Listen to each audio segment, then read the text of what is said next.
പ്രിയപ്പെട്ട അധ്യക്ഷൻ ബഹുമാന്യനായ MM ഹസൻ, ഈ യോഗത്തിൻ്റെ ഉദ്ഘാടകൻ നമ്മുടെ എല്ലാം പ്രിയങ്കരനായ പ്രതിപക്ഷ നേതാവ് VD സതീശൻ, ഇവിടെ സന്നിധനായിട്ടുള്ള KPCCയുടെ പ്രസിഡന്റ് K സുധാകരൻ അവർ, നമ്മുടെ എല്ലാം പ്രിയങ്കരനായ K സുധാകരൻ അവർ, ഞാൻ എല്ലാവരുടെയും പേര് പറയുന്നില്ല. ഇവിടെ സന്നിധരായിട്ടുള്ള UDFന്റെ MPമാർ, MLAമാർ, കക്ഷി നേതാക്കൾ അടക്കമുള്ള നേതാക്കന്മാരെ, സുഹൃത്തുക്കളെ, ഈ ഉപവാസ സമരത്തിൽ ഒരു നീണ്ട പ്രസംഗമൊന്നും ആവശ്യമില്ല എന്ന് നിങ്ങൾക്കും എനിക്ക് നന്നായിട്ട് അറിയാം. മയക്കുമരുന്നുകൾ ഇന്ന് കേരളത്തെ കീഴടക്കിയിരിക്കുകയാണ്. മയക്കുമരുന്ന് വ്യാപാരത്തിന്റെ ഒരു സേഫ് ഹാവൻ അല്ലെങ്കിൽ സുരക്ഷിതമായ സങ്കേതമായി ഇന്ന് കേരളം മാറിയിരിക്കുന്നു എന്നതാണ് കഴിഞ്ഞ കാലങ്ങളിൽ നിന്നും പിണറായിയുടെ വിജയം, പിണറായിയുടെ ഭരണം ഉണ്ടാക്കിയിട്ടുള്ള മാറ്റം. ഒരു മയക്കുമരുന്നും പിണറായി വിജയൻ വരുന്നതിന് മുമ്പ് ഉണ്ടായിരുന്നില്ല എന്നൊന്നും നമ്മൾ പറയുന്നില്ല. പക്ഷേ കഴിഞ്ഞ 8.5 വർഷക്കാലം കൊണ്ട് ഏറ്റവും സുരക്ഷിതമായി മയക്കുമരുന്ന് വിൽക്കാവുന്ന കേന്ദ്രമായി കേരളം അധപതിച്ചിരിക്കുകയാണ്. ഇതിനെക്കുറിച്ച് പ്രതിപക്ഷ നിയമസഭയിൽ പറഞ്ഞു. ഇവിടെ നടന്നിട്ടുള്ള പല ക്രൈമുകളും നടന്ന സമയത്ത് UDF ചർച്ച ചെയ്തു. അന്ന് നമ്മളെല്ലാം പറഞ്ഞു ഇതൊന്നും കാണാത്ത കാഴ്ചകളാണ്. ഏറ്റവും പ്രധാനമായി ഞാൻ ഓർക്കുന്നത്, പോത്തങ്കോട് ജംഗ്ഷനിൽ ഒരു ഗുണ്ടാ സംഘം അവരുടെ എതിർ ഗുണ്ടാ സംഘത്തിൽപ്പെട്ട ഒരാളുടെ കാല് വെട്ടിയെടുത്ത് അത് നമ്മളെ കുട്ടികളൊക്കെ ട്രോഫി പിടിച്ചുകൊണ്ട് പോകുന്നത് പോലെ കൊണ്ടുപോയി. ആ സമയത്ത് ബൈക്കിന്റെ പുറകിൽ ഇരുന്ന ഒരു ആഘോഷമായി ഞങ്ങൾ ഒരു ട്രോഫി നേടി എന്ന് പറയുന്നത് പോലെ അതും കൊണ്ടുപോയി എന്ന് പറഞ്ഞപ്പോൾ അന്ന് കൂടിയ UDFൽ ഞങ്ങളെല്ലാം ഗൗരവമായിട്ടത് പറഞ്ഞു. ഇതൊരു സാധാരണ ക്രൈമല്ല, ക്രൈമിന്റെ സ്വഭാവത്തിൽ വലിയ മാറ്റം വന്നിരിക്കുകയാണ്. മയക്കുമരുന്ന് ഉപയോഗിക്കാതെ, മയക്കുമരുന്നിന്റെ പ്രചോദനമില്ലാതെ ഇത്തരത്തിലുള്ള കാര്യങ്ങൾ ചെയ്യാൻ പറ്റുകയില്ല എന്നാണ് ഡോക്ടർമാരും നമ്മളോട് പറഞ്ഞത്. ഇത് പറഞ്ഞതോടുകൂടി ഇവിടുത്തെ ഗവൺമെന്റ് ഒന്ന് ഉണർന്ന പോലെയൊക്കെ കാണിച്ചു. ഇവിടെ മാധ്യമ സുഹൃത്തുക്കൾ നിൽക്കുന്നുണ്ട്. മാധ്യമങ്ങൾ എടുത്ത് നോക്കിയാൽ നമുക്ക് കാണാൻ കഴിയും. നേരത്തെ ഉദ്ഘാടകൻ പറഞ്ഞതുപോലെ എന്തെങ്കിലും ഒന്ന് പറഞ്ഞാൽ ഉടനെ തന്നെ കളിസ്ഥലങ്ങളായി, ബലൂൺ പറത്തലായി, പ്രാവിനെ പറത്തലായി, ബോധവൽക്കരണമായി, റോഡിലൂടെ നടന്നു പോകുന്നവരെ പിടിച്ച് സംസാരിക്കലായി, സാരോപദേശങ്ങളായി. അസംബ്ലിയിൽ നടന്നതാണല്ലോ. ഇതിനെ സാങ്കേതികമായിട്ട് പറഞ്ഞാൽ ഇതൊരു ഡിമാൻഡ് സൈഡ് മാനേജ്മെന്റ് ആണ്. നിങ്ങൾ മയക്കുമരുന്ന് ഉപയോഗിക്കാൻ പാടില്ല, അല്ലെങ്കിൽ മയക്കുമരുന്ന് ഉപയോഗിക്കുന്നത് തെറ്റാണ്, മയക്കുമരുന്ന് ഉപയോഗിക്കുന്നത് അധാർമികമാണ്, മയക്കുമരുന്ന് ഉപയോഗിക്കുന്നത് ആരോഗ്യത്തിന് ഹാനികരമാണ് എന്നെല്ലാമുള്ള കാര്യങ്ങൾ ഒറ്റവാക്കിൽ പറഞ്ഞാൽ അത് ഡിമാൻഡ് ചെയ്യുന്നവരോടുള്ള അഭ്യർത്ഥനയാണ്. ഡിമാൻഡ് സൈഡ് മാനേജ്മെന്റാണ്. പക്ഷെ ഇന്നേ വരെയായിട്ട് പിണറായി വിജയൻ, ഞാനിവിടെ ഉത്തരവാദിത്തത്തോടുകൂടെ ചോദിക്കുകയാണ്, സപ്ലൈ സൈഡിനെ കുറിച്ച് എന്തെങ്കിലും പറഞ്ഞോ? കേരളത്തിലേക്ക് മയക്കുമരുന്ന് കൊണ്ടുവരുന്നത് ഇന്ന ആളുകളാണ്. കേരളത്തിലെ മയക്കുമരുന്നുകളുടെ ഹോട്ട്സ്പോട്ടുകൾ പോലീസിനറിയാം, എക്സൈസിനറിയാം. ഞങ്ങൾ പരിശോധിച്ചപ്പോൾ ഇന്ന സ്റ്റേറ്റിലെ ഇന്ന സ്ഥലത്ത് നിന്നാണ് ഇത് വന്നത്. ഇപ്പൊ കുറവാ സംഘം എന്ന് പറഞ്ഞാൽ എന്താണ് അർത്ഥം? അവർ വന്ന സ്ഥലത്തിന്റെ പേരല്ലേ അല്ലേ? കുറവാ സംഘം എന്ന് പറഞ്ഞാൽ അവരൊരു ടീമാണ്. അവർ ഏതൊരു സ്ഥലത്താണ് വരുന്നത്. അപ്പൊ അവരുടെ സ്ഥലം നമുക്കറിയാം. അപ്പൊ ആരാണിത് സപ്ലൈ ചെയ്യുന്നത്? ആ സപ്ലൈ ചെയിൻ ആരാണ് ഇവിടെ നിലനിർത്തുന്നത് എന്നതിനെ സംബന്ധിച്ച് ദൗർഭാഗ്യവശാൽ അസംബ്ലിയിൽ അത് പറയേണ്ട ഉത്തരവാദപ്പെട്ട ഭരണകക്ഷി പറഞ്ഞില്ല, പ്രതിപക്ഷം പറഞ്ഞുകൊണ്ടേയിരിക്കുകയാണ്. ആരാണ് സപ്ലൈ ചെയ്യുന്നത്? ഈ സപ്ലൈ എങ്ങനെ മാനേജ് ചെയ്യും?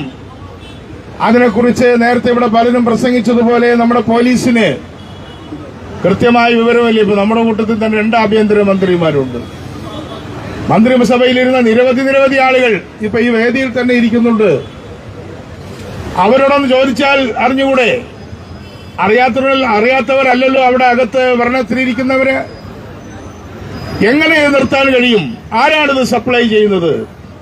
ഈ സപ്ലൈ മാനേജ്മെന്റിൽ അല്ലെങ്കിൽ ആ സപ്ലൈ ചെയിൻ പൊട്ടിക്കുന്നതിൽ ഗവൺമെന്റിന് താൽപര്യമില്ല എന്നതാണ് വിഷയം. അങ്ങനെ നിങ്ങൾ ഡിമാൻഡ് സൈഡിൽ കുട്ടികൾക്ക് ബലൂൺ പറത്താനും പ്രാവ് പറത്താനും കളി കൊടുക്കാനും കളിപ്പിക്കാനും ഫുട്ബോൾ കൊടുക്കാനും ബേസ്ബോൾ കൊടുക്കാനും ഫുട്ബോൾ കൊടുക്കാനും ഒക്കെ ശ്രമിച്ചാൽ അതൊക്കെ അത്രയും നല്ലത് തന്നെ, ഞങ്ങളതിനെ എതിർക്കുന്നൊന്നുമില്ല. പക്ഷേ സപ്ലൈ ചെയ്യുന്നവരെ പിടിക്കാതെ സാരോപദേശം മാത്രമാണ് നൽകുന്നത് എങ്കിൽ കേരളത്തിലെ ഉത്തരവാദപ്പെട്ട പ്രതിപക്ഷത്തിന് പറയേണ്ടി വരും, മയക്കുമരുന്ന് സപ്ലൈ ചെയ്യുന്നതിൽ ഇടതുപക്ഷ ജനാധിപത്യ മുന്നണിയും മന്ത്രിസഭയിലും പാർട്ടികളിലും പെട്ടവർക്ക് ഉത്തരവാദിത്തമുണ്ട്, ബന്ധമുണ്ട് എന്ന് ഞങ്ങൾ ഉത്തരവാദിത്തത്തോടുകൂടി ആരോപിക്കേണ്ടതായിട്ട് വരും. അപ്പൊ വെപ്രാളപ്പെട്ടിട്ട് കാര്യമില്ല. അതിനെക്കുറിച്ച് നിങ്ങൾക്ക് യാതൊരു പ്രശ്നവുമില്ല. ഇനി ക്രൈമിന്റെ കാര്യത്തിലേക്ക് ഇവരെ ഉദ്ഘാടകൻ അതൊക്കെ പറഞ്ഞു. ക്യാമ്പസുകളിൽ നടക്കുന്ന ക്രൈം, ഇന്ന് ക്യാമ്പസുകളിലെ ക്രൈം എന്ന് പറയുന്നത് അതിന്റെ എല്ലാ അതിർവരമ്പുകളെയും ലംഘിച്ചിരിക്കുകയാണ്. ഇപ്പൊ തന്നെ ഇന്നലെ വന്ന വാർത്ത എന്താണ്? സിദ്ധാർത്ഥനെ ആക്രമിച്ച ആളുകൾ, കൊലപ്പെടുത്തിയ ആളുകൾ അവര് ഹോസ്റ്റലിലെത്തി എന്നാണ് ഇന്നലെ വാർത്ത. ഇന്നിപ്പോ കോടതി അത് തടഞ്ഞിട്ടുണ്ട് അല്ലേ? ഇന്ന് കോടതി പോകണ്ടെന്ന് ഒറ്റ പറഞ്ഞിട്ടുണ്ട്. ഞാൻ ചോദിക്കട്ടെ, ഇവിടെ മുഖ്യമന്ത്രി പറഞ്ഞോ ഈ ക്രൈം ചെയ്യുന്ന ആളുകൾക്ക് ക്യാമ്പസിൽ സ്ഥാനമില്ല എന്ന് പറഞ്ഞോ? SFIയുടെ 35ാം വാർഷികം ഇവിടെ നടന്നു. അന്ന് മുഖ്യമന്ത്രി ഇവിടെ തിരുവനന്തപുരത്ത് ഒരു പൊതുയോഗത്തിൽ പ്രസംഗിച്ചത് ഞാൻ കേട്ടത്, നിങ്ങളാണ് ഏറ്റവും കുറച്ച് ക്രൈം ചെയ്തത്, നിങ്ങളാണ് ക്രൈമിന്റെ ഇരകൾ. മുഖ്യമന്ത്രി SFIയുടെ ഭാരവാഹിയായിരുന്നേക്കാൾ കൂടുതൽ വർഷം ഞാനിരുന്നിട്ടുണ്ട്. SFIക്കുണ്ടായിരുന്ന പ്രശ്നങ്ങളും അവർ നടത്തിയ പ്രശ്നങ്ങൾ അതൊന്നും അല്ല വിഷയം. ഇന്നത്തെ പ്രശ്നം എന്താണ്? പഴയ കഥ പറച്ചിലല്ല. ഇന്നത്തെ പ്രശ്നം ഇവിടെ വർദ്ധിച്ചിരിക്കുന്ന ക്യാമ്പസ് ഫാസിസവും ക്യാമ്പസ് ക്രൈമും നിർത്തലാണ്. ആരധികം ചെയ്തു, ആര് കുറവ് ചെയ്തു എന്നതല്ല വിഷയം. നിങ്ങൾ ഭരിക്കാനാണ് ഇരിക്കുന്നത്. നിങ്ങൾ ഭരണത്തിന്റെ തലവനാണ് മുഖ്യമന്ത്രി. മുഖ്യമന്ത്രിക്ക് പാർട്ടിക്ക് പിന്തുണ കൊടുക്കുന്ന വിദ്യാർത്ഥി സംഘടനയുടെ യോഗത്തിൽ നിങ്ങൾ അവരോട് പറയേണ്ടിയിരുന്നത്, ഒരു കാലത്ത് ഞങ്ങളോടെല്ലാം EMSഉം VS അച്യുതാനന്ദനും പറഞ്ഞിരുന്നത് നിങ്ങൾ കറക്റ്റ് ചെയ്യണമെന്നാണ്, നിങ്ങളുടെ പെശകുകൾ തിരുത്തണമെന്നാണ്. എന്നാലും പ്രശ്നങ്ങളൊക്കെ ഉണ്ടാവും.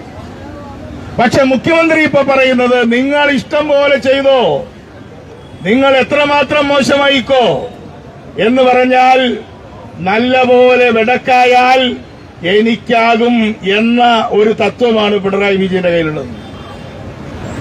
അവിടെയും നമുക്ക് കാണാൻ കഴിയുന്ന എന്താ? സിദ്ധാർത്ഥിനെ തല്ലിക്കൊന്നു. അതുപോലെ തന്നെ താമരശ്ശേരിയിൽ ഒരു കുട്ടിയെ കൊന്നു. എന്താണ് ഗവൺമെന്റിന്റെ ഉത്സാഹം? ഗവൺമെന്റിന്റെ ഉത്സാഹം അവരുടെ പരീക്ഷ എഴുതിക്കുന്നതിനെ കുറിച്ചാണ് ഉത്സാഹിക്കുന്നത്. അതാണോ നമ്മുടെ പ്രശ്നം? ഈ തല്ലിക്കൊന്ന കേസിലെ കുട്ടികൾ ഒരു വർഷം പരീക്ഷ എഴുതിയില്ലെങ്കിൽ ആകാശം ഇടിഞ്ഞു വീഴുമോ? അപ്പൊ പ്രശ്നം എന്താണ്? പ്രശ്നം ഗവൺമെന്റിന് ക്രിമിനലുകളെ താലോലിക്കുക എന്നതാണ് ഇവരുടെ നയം. സിദ്ധാർത്ഥനെ തല്ലിയ ക്രിമിനലുകളെ പോലീസ് സ്റ്റേഷൻ നിറക്കാൻ വയനാട് CPMന്റെ നേതാക്കന്മാർ പോലീസ് സ്റ്റേഷനിൽ പോയി. അപ്പൊ നിങ്ങളുടെ പ്രശ്നം ക്രൈമിനെ തകർക്കലല്ല, ക്രിമിനലുകളെ സംരക്ഷിക്കലാണ് നിങ്ങളുടെ പണി എന്ന് ഈ പൊതുസമൂഹം തിരിച്ചറിഞ്ഞുകൊണ്ടിരിക്കുകയാണ്. ഓരോരോ കാര്യങ്ങളിലേക്കായിട്ട് ഞാൻ കിടക്കുന്നില്ല. നമ്മുടെ ഏറ്റവും പൊന്നോമനകളായ 2 കുട്ടികളായിരുന്നില്ലേ നമ്മളെല്ലാം വീട്ടിൽ പോയതല്ലേ? കൃപേഷും ശരത്ലാലും അല്ലേ? ആ കുട്ടികളെ കൊന്നു. ആ കേസ് നടത്തി. ആ കേസ് നടത്താൻ നമ്മൾ വെച്ച വക്കീലിനെ വില കൊടുത്തു വാങ്ങി. പക്ഷെ എന്തെല്ലാം വഞ്ചകന്മാരുണ്ടായിട്ടും ആ കേസ് ഗൗരവമായ തരത്തിൽ ശിക്ഷിക്കപ്പെട്ടു.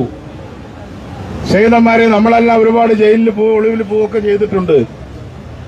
പക്ഷെ കോടതി ശിക്ഷിച്ച ആ പ്രതികളെ കണ്ണൂർ സെൻട്രൽ ജയിലിലേക്ക് പി ജയരാജന്റെ നേതൃത്വത്തിൽ മുദ്രാവാക്യം വിളിച്ചുകൊണ്ട് ആനയിച്ചു എന്ന് പറഞ്ഞാൽ അതിന്റെ അർത്ഥം എന്താണ്?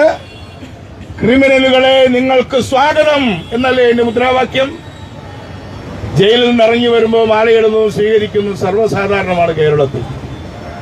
ശിക്ഷിക്കപ്പെട്ട ക്രിമിനലുകളെ ആ ജയിൽ സമിതിയുടെ അംഗങ്ങളടക്കം നിന്നുകൊണ്ട്, ജയരാജൻ ജയിൽ സമിതി അംഗമാണ്, ആ ജയിൽ സമിതി അംഗങ്ങളടക്കം നിന്നുകൊണ്ട് ആഹ്വാനം ചെയ്യുകയാണ്, നിങ്ങൾ ധീരമായി മുന്നോട്ട് പോകൂ, ജയിലിലേക്ക് പോകൂ. ഇവിടെ വാസ്തവത്തിൽ ഞാൻ കോടതിയോട് പറയാൻ ആളല്ല, കോടതി സോമോട്ടോ കേസെടുക്കേണ്ടതായിരുന്നു എന്നാണ് എന്റെ അഭിപ്രായം. കോടതി വിധിക്ക് പിന്നെ എന്താണ് അർത്ഥം? കോടതി ശിക്ഷിച്ച ആളുകളെ ഭരണകക്ഷികൾ മുദ്രാവാക്യം വിളിച്ചും പൂച്ചെണ്ട് കൊടുത്ത് അഭിനന്ദിക്കുന്നു. കേരളം എവിടെ പോയി എന്ന് നമുക്കറിഞ്ഞുകൂടാ. അപ്പോഴാണ് വെഞ്ഞാറമൂട്ടെ ക്രൈം നമ്മളെല്ലാം ഞെട്ടിച്ചിരിക്കുക. നമുക്കത് വായിക്കാൻ തന്നെ തോന്നുന്നില്ല.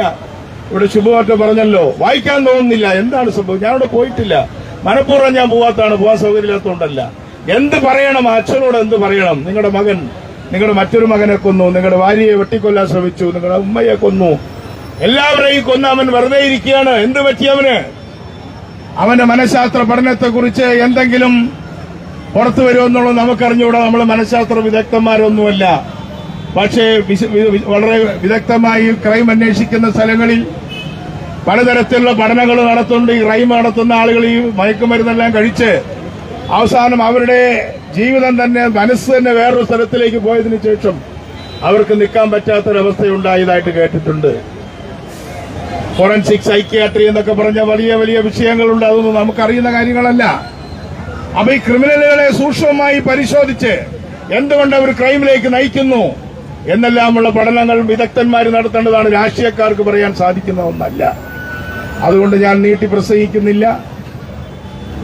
നമ്മളെ സംബന്ധിച്ചിടത്തോളം ഇത് നേരത്തെ ഉദ്ഘാടകൻ പറഞ്ഞതുപോലെ ഇതൊരു തുടക്കം മാത്രമാണ്. ഒരു നീണ്ട പോരാട്ടത്തിന്റെ, നമ്മുടെ രാജ്യത്തെ മുന്നോട്ട് നയിക്കുന്നതിൽ, നമ്മുടെ സമൂഹത്തെ മുന്നോട്ട് നയിക്കുന്നതിൽ ഐക്യജനാധിപത്യ മുന്നണി പ്രതിപക്ഷത്താണെങ്കിലും ഭരണകക്ഷിയേക്കാൾ ഉത്തരവാദിത്തം കാണിക്കുന്നത് പ്രതിപക്ഷത്തിരിക്കുന്ന UDF ആണ് എന്ന് ജനങ്ങളോട് പറയുക എന്നതാണ് ഈ സമരത്തിന്റെ ഉദ്ദേശം എന്ന് പറഞ്ഞുകൊണ്ട് നമുക്കിനി മുന്നോട്ട് പോകണം, ഒറ്റക്കെട്ടായി നിൽക്കണമെന്ന് പറഞ്ഞുകൊണ്ട് ഞാൻ നിർത്തുന്നു.